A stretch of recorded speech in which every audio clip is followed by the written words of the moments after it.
Imagine un peu la scène, un nouveau jeu vidéo, celui que tout le monde attend, sort enfin. Et là, c'est le raz-de-marée. Des pubs partout, des affiches sur les bus, un site web de malade. Bref, tout est nickel, tout est parfaitement coordonné. Mais qui tire les ficelles derrière tout ça? Allez, on part en mission pour passer dans les coulisses. On va décrypter ensemble ce qui se cache derrière ces 4 lettres un peu mystérieuses. ERPC. C'est parti.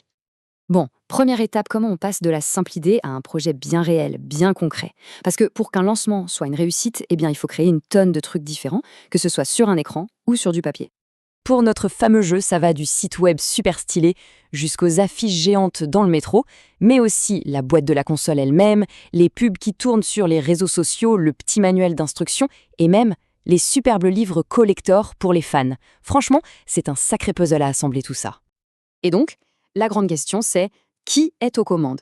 Qui s'assure que toutes ces pièces du puzzle s'emboîtent parfaitement pour que l'idée de départ devienne un produit qu'on peut tenir dans les mains ou voir sur son écran? Eh bien, ce pilote, ce n'est pas n'importe qui. C'est un professionnel bien précis. On pourrait le voir comme le chef d'orchestre de toute cette opération. Et voilà, on y est. Le diplômé du BTS études de réalisation d'un projet de communication, ou ERPC pour faire plus court, c'est lui, le chef d'orchestre. Son rôle, il est central. Il fait le pont entre le client qui a la demande, les designers qui ont les idées et les équipes techniques qui, elles, fabriquent. En gros, il s'assure que tout le monde joue la même partition et surtout au bon moment. Mais attention, pour diriger un tel orchestre, il faut une boîte à outils bien remplie, avec des compétences très très précises. Alors, regardons un peu ce qu'il y a dedans.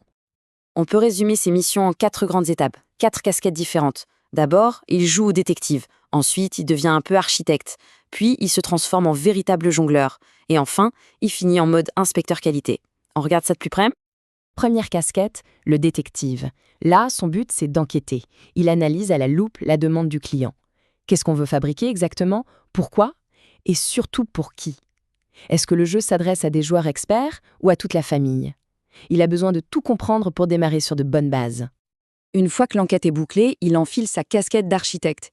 Il dessine le plan complet, le plan de bataille de la fabrication. Il va choisir les matériaux, les techniques d'impression ou de développement web, et il va sélectionner les meilleurs partenaires pour le projet. C'est vraiment le cerveau technique de l'opération.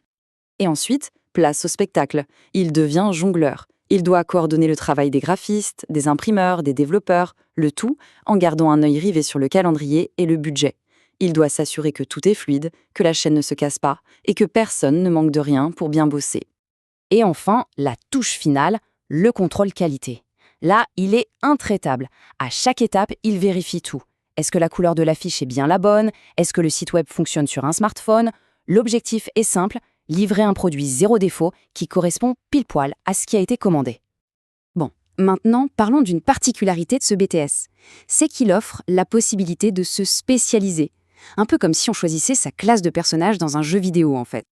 Il y a 2 grandes voies. D'un côté, l'option produit plurimédia, qui est complètement tournée vers le numérique, les sites web, les applications, les pubs en ligne. Et de l'autre côté, l'option produits imprimés, qui, elle, se concentre sur le monde physique, le packaging, les affiches, les livres. C'est un peu comme choisir entre devenir un mage du digital ou un artisan du papier. Alors, est-ce que cette formation pourrait correspondre à certains d'entre nous? C'est quoi le profil idéal pour s'éclater dans ce métier? Eh bien, pour réussir là-dedans, il faut adorer le travail d'équipe parce qu'on est tout le temps en contact avec plein de gens différents. Il faut aussi être hyper organisé pour pas se noyer dans les plannings et les budgets.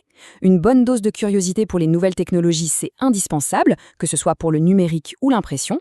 Et bien sûr, il faut savoir bien communiquer et surtout aimer trouver des solutions quand un problème arrive, parce que croyez-moi, ça arrive tout le temps. Voilà, on arrive à la fin de notre mission de décryptage. Il est temps de faire un petit récap de tout ce qu'on a découvert.